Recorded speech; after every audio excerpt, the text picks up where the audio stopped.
Good morning everyone. Excuse me miss, बंद कर लीजिए। साइलेंस। इंग्लिश भी क्या गजब है, जो मिस नहीं है उसको भी मिस करना पड़ता है। ओए, बंद नहीं करना ना तो फिर खुलेगा नहीं। चलो शांत रहो। हम लोग पढ़ रहे थे परंपरा का मूल्यांकन है पेन यहाँ पे। तो आप लोग का परंपरा है कि रोज हर एक क्लास में हल्ला करना, बातचीत करना। अभी उससे भी सारांश सुन के पीटेंगे उसको पक्का। तुम्ही को बोल रहे हैं। हाँ, तो हम लोग कौन सा चैप्टर पढ़ रहे हैं? परंपरा का मूल्यांकन।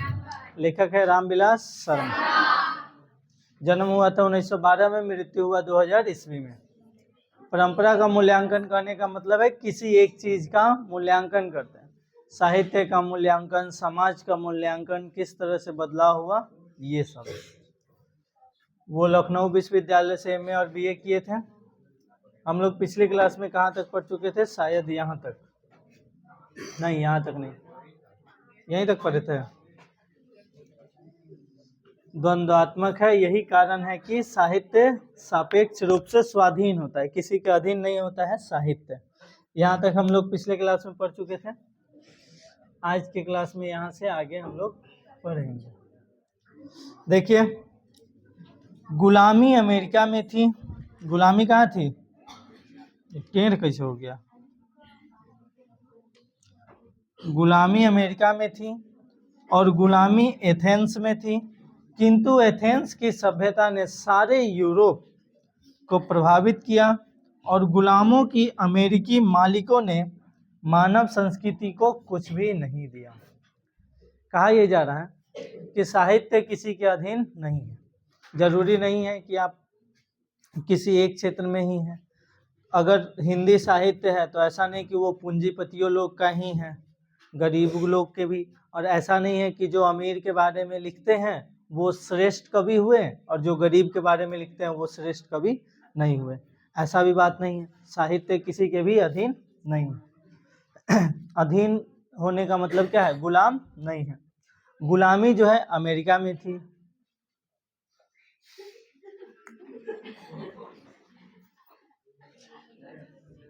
गुलामी कहाँ थी? अमेरिका में।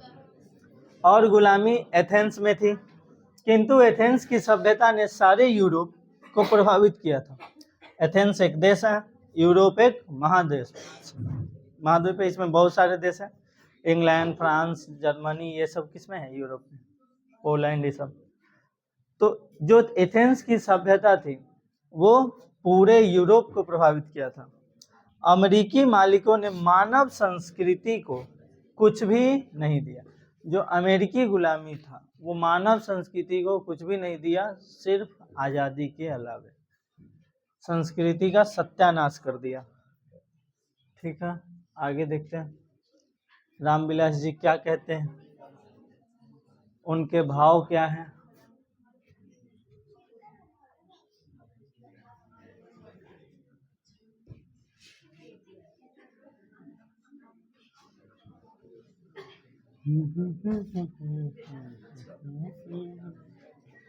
सामंतवाद दुनिया भर में कायम है।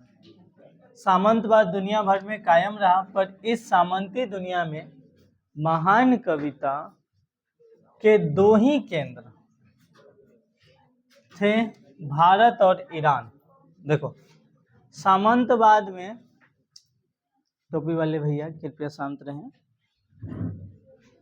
आपसे अनुरोध है, यहाँ ध्यान दें। सामंतवाद दुनिया भर में कायम रहा, पर इस सामंती दुनिया में महान कविता के दो ही केंद्र था, एक भारत और एक ईरान। वही ईरान जिस पर अभी हमला हुआ है। पूंजीवादी विकास यूरोप के तमाम देशों में हुआ, पर राफेल है ना, राफेल दूगो एकले हैं, राफेल, लियोनार्डो दा विंची और माइकेल एंजेलो, इटली की देन है। ये सब किसकी देन है? यहाँ हम एक और यह देखते हैं कि विशेष सामाजिक परिस्थितियों में कला का विकास संभव होता है। कला किसको बोलते हैं? चित्रकला को नहीं। आप लोग कॉलेज, एक सेकंड, इसमें से कौन कौन कॉलेज गया है कभी? जरूरी थोड़ी है कि अपना एडमिशन होगा तभी जाएंगे। कौन कौन गया? किसी एक बिल्डिंग पर लिखा हुआ आप लोग देखे होंगे कला भवन, देखा है कोई? नहीं देखा? अच्छा चलो कोई बात नहीं, सुन लो समझ लो। ओए, कला का मतलब होता है साइंस, विज्ञान, जो साइंटिफिक एरिया होता है रिसर्च करने का, उसी को बोलते हैं कला भवन।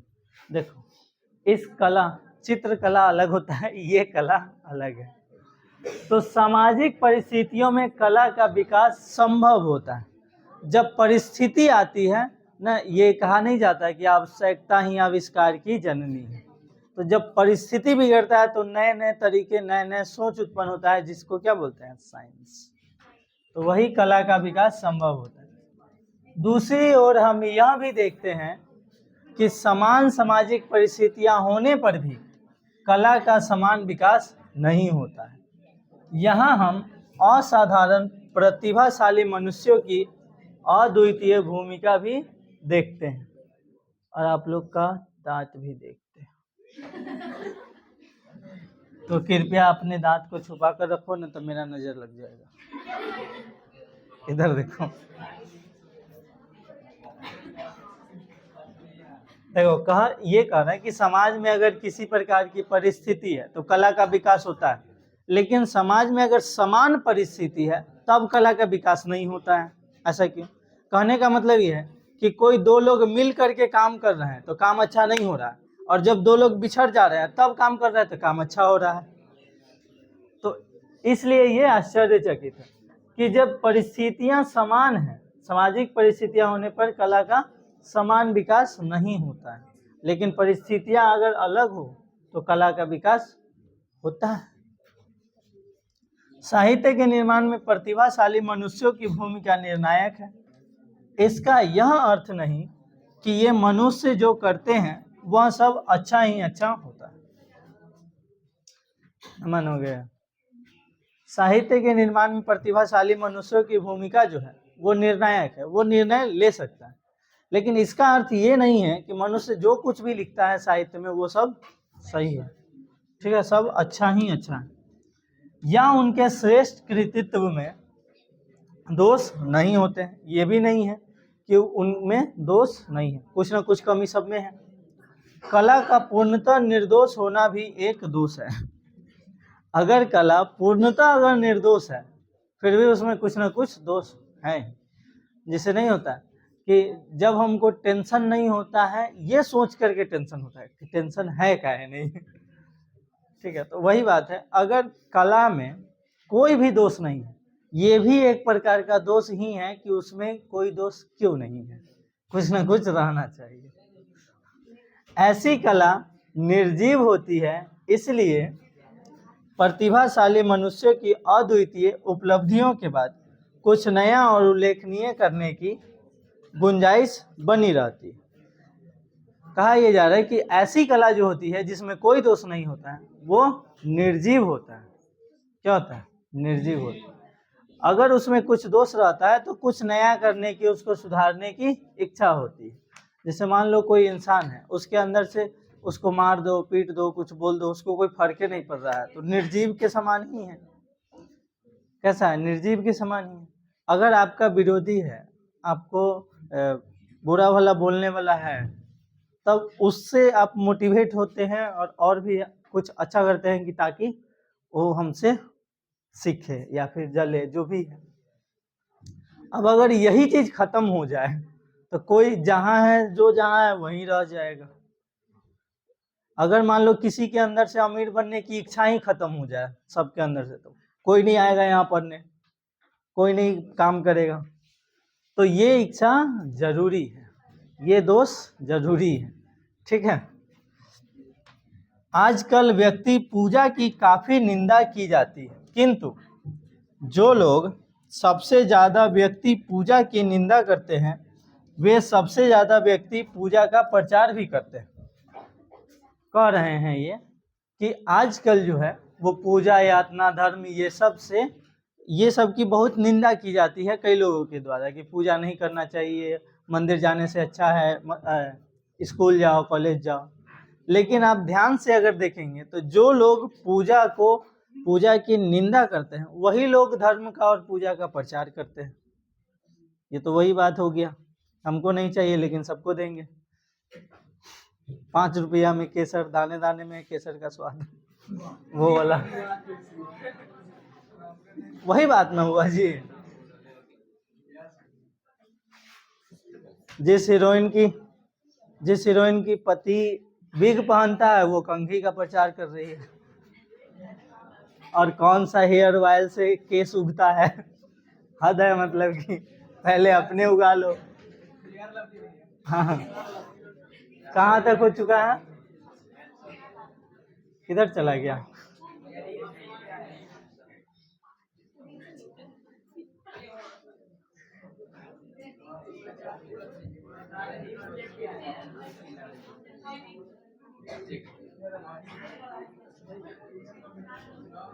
ओए का प्रचार भी करते हैं, यहाँ तक पढ़ चुके हैं।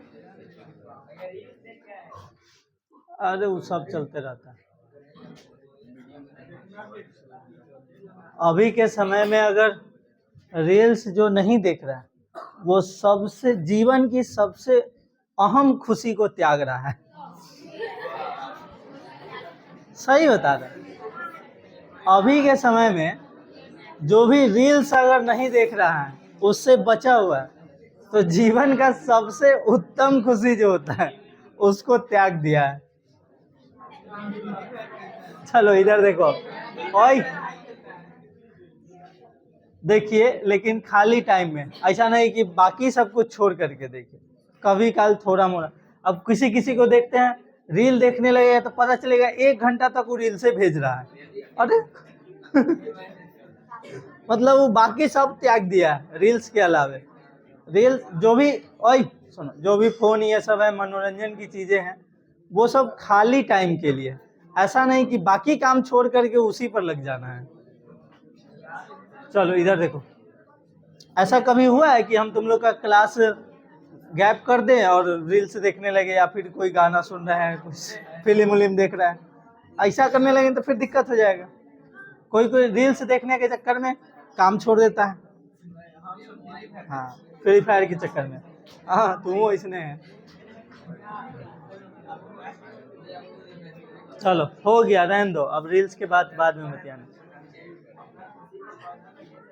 हाँ यहाँ देखो, सबसे ज्यादा व्यक्ति पूजा की निंदा करते हैं वही पूजा का प्रचार करते हैं, ठीक है। यदि कोई ओए न मानोगे, यदि कोई भी साहित्यकार आलोचना से परे नहीं है तो राजनीतिक यह दावा और भी नहीं कर सकते, इसीलिए कि साहित्य के मूल्य राजनीतिक मूल्य की अपेक्षा अधिक अस्थायी है। कहने का मतलब ये है कि अगर कोई साहित्यकार आलोचना से परे नहीं है और राजनीति की यह दावा भी नहीं कर सकती कि जो साहित्य के मूल्य हैं और जो राजनीतिक मूल्य हैं उसमें मूल्यों की अपेक्षा अधिक अस्थायी। कहा यह जा रहा है कि जो नेता सब है वो ये दावा नहीं कर सकते कि जो राजनीतिक मूल्य है वो ज़्यादा अस्थायी है साहित्य के मूल्य से, क्योंकि राजनीतिक मूल्य कब बदल जाएगा कुछ पता नहीं। तुरंत में कुछ बोलता है, तुरंत में कुछ बोलता है, अपने ही बातों को चेंज कर देता है। तो वो पलटू राम की तरह नहीं होना चाहिए। तो ये लेखक कह रहे हैं कि ऐसा हो ही नहीं सकता कि राजनीतिक मूल्य अस्थायी हो और साहित्य मूल्य अस्थायी नहीं हो। साहित्य मूल्य अधिक अस्थायी होगा, राजनीतिक मूल्य। राजनीति में कब क्या होगा कुछ पता नहीं, लेकिन साहित्य में एक सीरियली वाई विकास होता है, धीरे धीरे 100 साल 200 साल तक साहित्य में विकास होता है। अंग्रेज कवि टेनीसन ने लैटिन कवि वर्जिल पर एक बड़ी अच्छी कविता लिखी थी। एक लैटिन देश के कवि हैं वर्जिल और अंग्रेज टेनीसन है। टेनीसन ने वर्जिल के बारे में एक कविता लिखी है, बहुत अच्छी कविता लिखी है। इसमें उन्होंने कहा कि रोमन साम्राज्य का वैभव समाप्त हो गया, पर वर्जिल के काव्य सागर की ध्वनि तरंगे हमें आज भी सुनाई देती है और हृदय में आनंद विह्वल कर देती है। ध्यान से समझना इस चीज को। थोड़ा सा हम इतिहास में जाते हैं। इंग्लिश जो भाषा है वो किसी एक देश का भाषा नहीं है, वो कई देशों को मिला करके बना हुआ है। हुआ क्या था, एक समय में वो 1400 के आसपास, नहीं 500 ईस्वी के आसपास युद्ध होना शुरू हुआ था आसपास के सभी देशों में। तो सब भाग करके चला गया था इंग्लैंड में, सब जा करके वहाँ चला गया। तो कोई कुछ बोल रहा है, कोई कुछ बोल रहा है, कोई कुछ बोल रहा है, तो वो सबको मिला करके बना इंग्लिश। और कौन सा साम्राज्य था जो भगाया था सबको? तो रोमन साम्राज्य। तो उसका नाम रखा गया, इंग्लिश का जो लिपि है उसका नाम रखा गया रोमन लिपि। ठीक है, रोमन साम्राज्य से ही रोमन लिपि आया है। इंग्लिश किस लिपि में लिखा जाता है? रोमन लिपि में। वो कहाँ से आया है? तो रोमन साम्राज्य से ही नाम उठा लिया गया है रोमन लिपि। ठीक है, तो ये कहते हैं कि हमारा अस्तित्व, अंग्रेज जो है, अंग्रेजी का अस्तित्व खत्म हो गया है, खत्म होने के कगार पे, लेकिन वर्जिल काव्य सागर की ध्वनि आज भी हमें सुनाई देती है। जैसे मान लो अभी कोई दूसरा भाषा है, हिंदी है, कुछ समय बाद हिंदी को यूज बहुत कम जाएगा, इंग्लिश का यूज बढ़ जाएगा, या फिर किसी दूसरे भाषा का यूज बढ़ जाएगा। तो कोई कवि लिखेंगे कि हिंदी भले समाप्त हो गया लेकिन संस्कृत का ध्वनि आज भी हमको सुनाई देती है। ठीक है, तो उसी तरह का बात यहाँ है, आनंद विहील कर देती है, मतलब एकदम आनंद में चूर हो जाते हैं।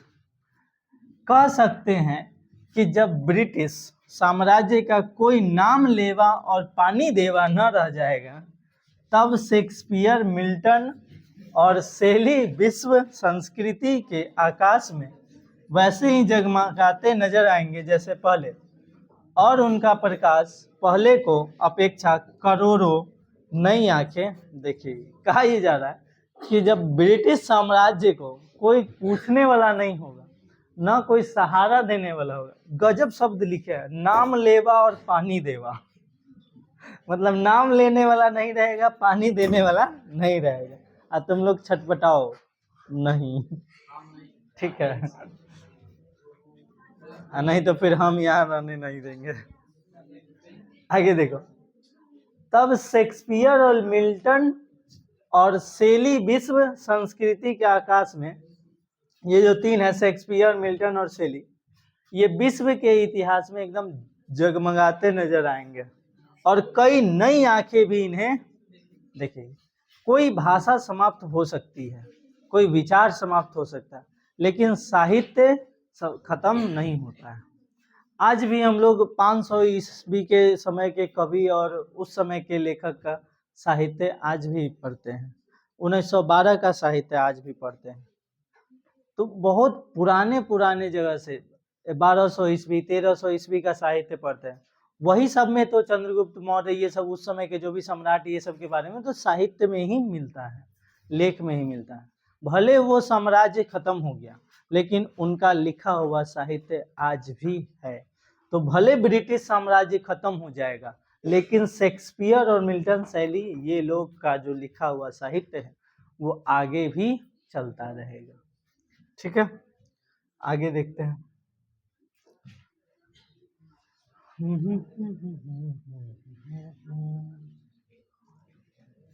साहित्य के विकास में प्रतिभाशाली मनुष्य की तरह जन समुदाय और जातियों की विशेष भूमिका होती है। किसकी? इसकी जन समुदाय और जातियों की विशेष भूमिका होती है। इसे कौन नहीं जानता कि यूरोप के सांस्कृतिक विकास में जो भूमिका प्राचीन यूनानियों की है वह अन्य किसी जाति की नहीं। यूनान एक देश है, तो प्राचीन यूनानियों की जो योगदान है वो अन्य किसी का नहीं है। जन समुदाय जब एक व्यवस्था में दूसरी व्यवस्था में प्रवेश करते हैं तब उनकी अस्मिता नष्ट नहीं हो जाती।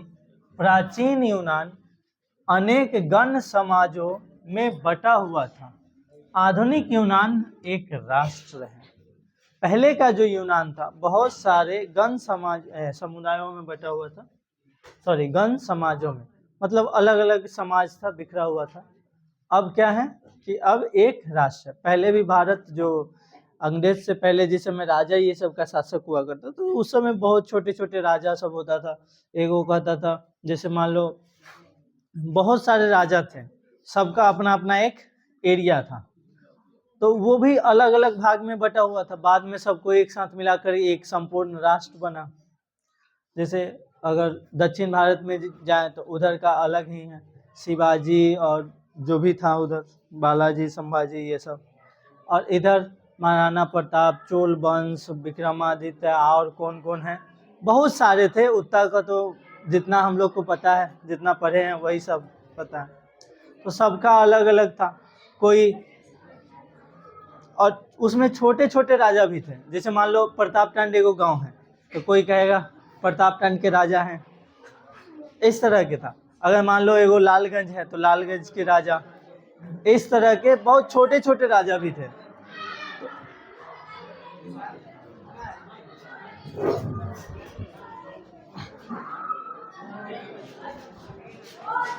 ए रावण की फैमिली सब बहुत जल्दी रावण की तरह चिल्लाती है। साइलेंस। तब बताओ 7:53 ही हुआ है, अभी 7 मिनट है। चलो देखो इस पेज को पढ़ लेते हैं। यूनान एक राष्ट्र है। यह आधुनिक यूनान अपनी प्राचीन संस्कृति से अपनी एकात्मकता स्वीकार करता है या नहीं। 19वीं सदी में शेली और बायरन ने अपनी स्वाधीनता के लिए लड़ने वाले यूनानियों को ऐसी एकात्मकता पहचानने में बड़ा परिश्रम किया। ये जो लेखक हैं कह रहे हैं कि जो यूनान है वो अपने प्राचीन संस्कृतियों से कुछ सीखता है, उसको संभालता है कि नहीं, क्वेश्चन मार्क है। 19वीं सदी में शेली और बायरन ने अपनी स्वाधीनता के लिए लड़ने वाले यूनानियों को ऐसी एकात्मकता पहचानने में बड़ा परिश्रम किया। जो ये दो लेखक हैं शेली और बायरन, किस सदी में? 19वीं सदी। तो जो अपने लिए लड़ते हैं, अपने राष्ट्र के लिए लड़ते हैं, अपने राष्ट्र के स्वाधीनता के लिए लड़ते हैं, उनकी एकात्मकता को पहचानने में बहुत बड़ा परिश्रम किया है। जैसे अब मान लो किसी देश के लिए 10 गो लोग मिल करके लड़ रहे हैं उसकी आज़ादी के लिए, तो जरूरी नहीं है कि वो 10 हमेशा अंत तक लड़ते ही रहेंगे, उसके बीच में भी अलग हो सकते। तो उसमें एकात्मकता कितनी है, एकता कितनी है, उसको पहचानने में बहुत ज़्यादा परिश्रम हुआ। अब जैसे मान लो 10 गो का मत है कि हम सबको मार देना है और आज़ादी दिला देना। अब एगो में कहेगा ना, मारने से आज़ादी नहीं मिलेगी, उसको प्यार से समझाना होगा। लो हाँ, तो इस तरह का। ठीक है, आगे देखो।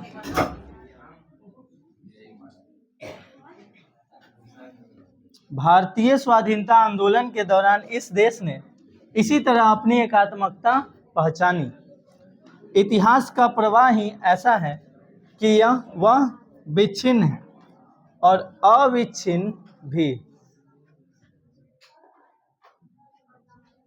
मानव समाज बदलता है और अपनी पुरानी अस्मिता कायम रखता है। जो तत्व मानव समुदाय को एक जाति के रूप में संगठित करते हैं उनमें इतिहास और सांस्कृतिक परंपरा के आधार पर निर्मित यह अस्मिता का ज्ञान अत्यंत महत्वपूर्ण है।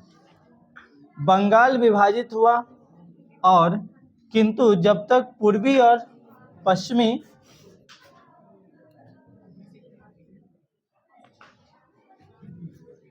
बंगाल को विभाजित कर दिए हैं, चलो एक पैराग्राफ देख लेते हैं आगे, इसको खत्म यहाँ तक।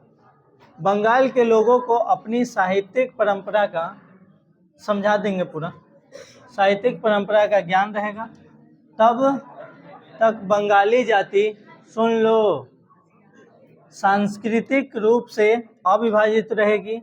विभाजित बंगाल से अविभाजित पंजाब की तुलना कीजिए तो ज्ञात हो जाएगा कि साहित्य की परंपरा का ज्ञान कहाँ ज़्यादा है, कहाँ कम है, और इस न्यूनाधिक ज्ञान के सामाजिक परिणाम क्या होते हैं। और जो लोग आपस में बात कर रहे हैं, भगवान करे उनके सातों विद्या नाश हो जाए। अब भाई हम इधर बोल रहे हैं कि विद्या ले लो, तो कह रहे ना हम विद्या नाश से हो। इधर से कह ये रहे हैं कि जो यूनान है, सुनो, उसमें जो बायरन और शेली है, वो उसकी राष्ट्र के प्रति लड़ने वाले, राष्ट्र को स्वाधीन बनाने वालों में एकता पहचानने में बहुत ज़्यादा परिश्रम लगा।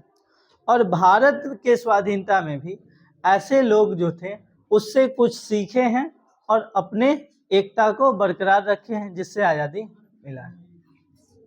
उसके बाद बोलते हैं जब बंगाल का विभाजन हुआ तो जरूरी नहीं है कि बंगाल विभक्त हो गया। बंगाल तब अलग होगा जब उसका संस्कृति, उसका साहित्य अलग अलग हो जाएगा, तब बंगाल पूरी तरह से विभाजित हो जाएगा।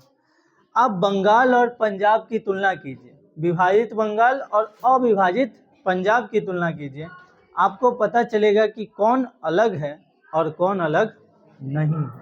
विभाजित पंजाब की तुलना कीजिए तो ज्ञात हो जाएगा कि साहित्य की परंपरा का ज्ञान किसे ज़्यादा है और किसे ज़्यादा नहीं। ठीक, जैसे मान लो अभी बंगाल है और पश्चिम बंगाल, पश्चिम बंगाल भारत का है, बंगाल एक अलग देश है। अगर दोनों का साहित्य, भारत का साहित्य और बंगाल का साहित्य, दोनों का साहित्य सेम है, दोनों का सोच सेम है, दोनों का विचार अगर सेम है, तो वो अलग नहीं है, सिर्फ एक लाइन से अलग नहीं। अगर दोनों आपस में मिलजुल करके आगे की ओर बढ़ रहे हैं तो फिर कोई दिक्कत नहीं है, उनमें विभाजन नहीं है। ठीक है, उसी तरह से कहा जा रहा है, क्योंकि पंजाब के जो एरिया है, पंजाब की एक बड़ी एरिया जो है वो पाकिस्तान में चला गया, और पाकिस्तान का पंजाब बहुत ज़्यादा विकसित है। जिस तरह से भारत का पंजाब विकसित है, उसी तरह से पंजाब का भी, पाकिस्तान का भी पंजाब विकसित है। लेकिन बंगाल के साथ ऐसा नहीं है। पश्चिम बंगाल जिस तरह से विकसित है उस तरह से बंगाल विकसित नहीं है। तो ये बात बता रहे हैं कि आप इसकी तुलना कर सकते हैं कि किसको साहित्य का, संस्कृति का ज्ञान ज़्यादा है और किसे नहीं है, कम है। ठीक है, तो अगर कोई लाइन खींच दिया गया तो उससे विभाजन नहीं होता।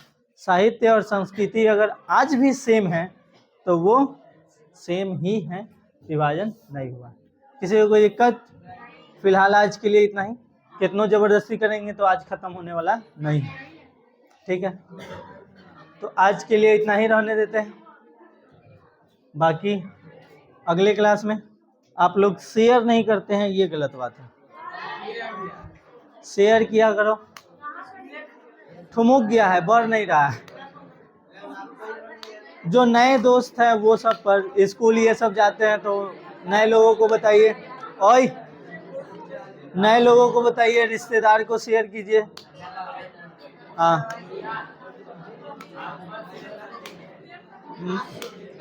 मौसा के बेटा, फूफा के बेटा, ये सबको शेयर करिए। Like, comment and share. कौन बोला है?